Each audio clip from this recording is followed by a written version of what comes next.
Now, did you know that during the financial crisis, when everybody else was suffering, global macro funds were up double digits? Wouldn't you like to know a little bit how they did it? That's what I'm here for, to help you out with that. How's it going, world? My name is Michael EJ, helping you reach your financial goals and dreams by becoming the best investor that you can be. Now, if you're new to the channel, welcome. I'm just trying to help you with different strategies, different tips, different tricks that you're not going to hear anywhere else on YouTube pertaining to the stock market and investing. So if you'd like to learn a little bit more, make sure to subscribe, like the video, and let's get started. Now today, we're continuing on the hedge fund strategies, preparing for down markets when the markets crash, the market moves sideways. How can we still do well? One of the best ways is a global macro strategy. There's a lot of different funds out there that do macro investing, and maybe some of you all consider the economy when you're investing in stocks, but there's a lot more to it. There's two flavors. There's discretionary and systematic. Now, discretionary strategy is connected more to political events. If you're trading off of what's going on in the markets, some kind of news you're hearing, maybe something with an election, something with a scandal, something connected to different forms of government, then you're probably sitting at a desk trading off of that, paying close attention, reading the news, contacting people. And discretionary actually does very well in down markets when the markets are falling apart because they're actively looking for trades to go against the grain.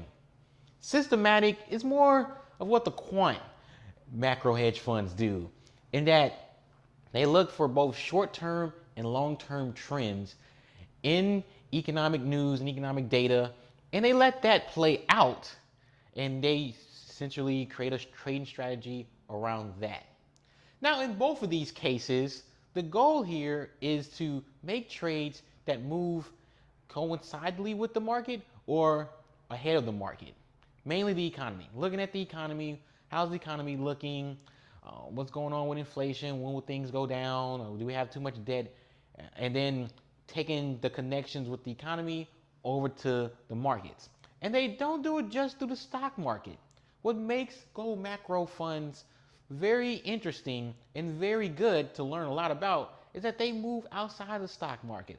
A lot of them are in bonds and foreign exchange. Some of them are in derivatives. They're a little bit all over the place.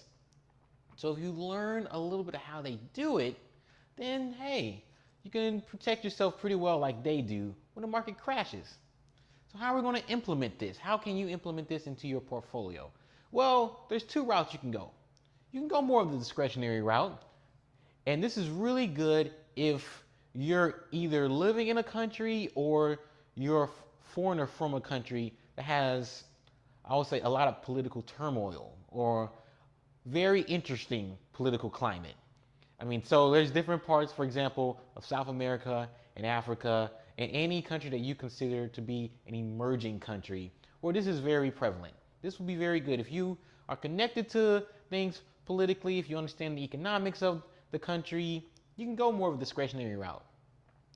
Now, I don't know how many of you all have time to do that. It'll be great, but I don't know how many people have time to do it. So instead, I actually suggest going more of a systematic route, looking at a few economic indicators to kind of time, a little bit of market timing here, kind of time when you should be putting more money into stocks versus putting more money into any other asset class.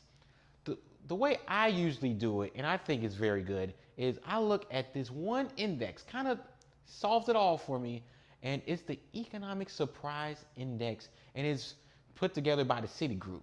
I'll leave a link in the comment section below and in the description, just to let you know, this is where you can learn it.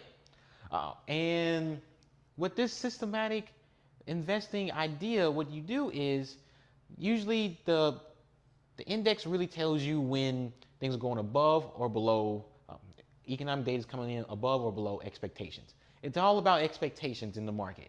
Are we doing better than expected or worse than expected? When things are going really well, we're doing better than expected. GDP numbers are coming in better than economists think and other economic indicators, then yes, go all in on the markets. Go all in the stock market. As soon as that turns negative, take a pause. Maybe take a little bit of money out. If it stays negative for a prolonged period of time, start taking more and more money out. And when you do that, don't just put it in cash, put it somewhere else. You got bonds. You can learn foreign exchange trading. I mean, I'll leave a link in the description for that too. fxdaily.com. Learn how to do a little bit of foreign exchange trading. You can also go back to options, like I mentioned in the equity long short video. I mean, so there's ways around it, and they are really good because usually the stock market and the economic cycle, they kind of coincide. They usually move hand in hand. When things look bad economically, the stock market ain't gonna look so great either. So, I mean, it diverges from time to time, but for the most part, it holds pretty well, and you need to keep that in consideration whenever you're investing, and you need to protect yourself from the downside. That's all I have for you all today. Let me know if you plan on implementing this type of strategy. It's not necessarily pure market timing, but more so learning when to cut back from the markets when everything starts to get a little rocky. And also know that, hey, they did really well during the financial crisis, and they usually do well when times get shaky.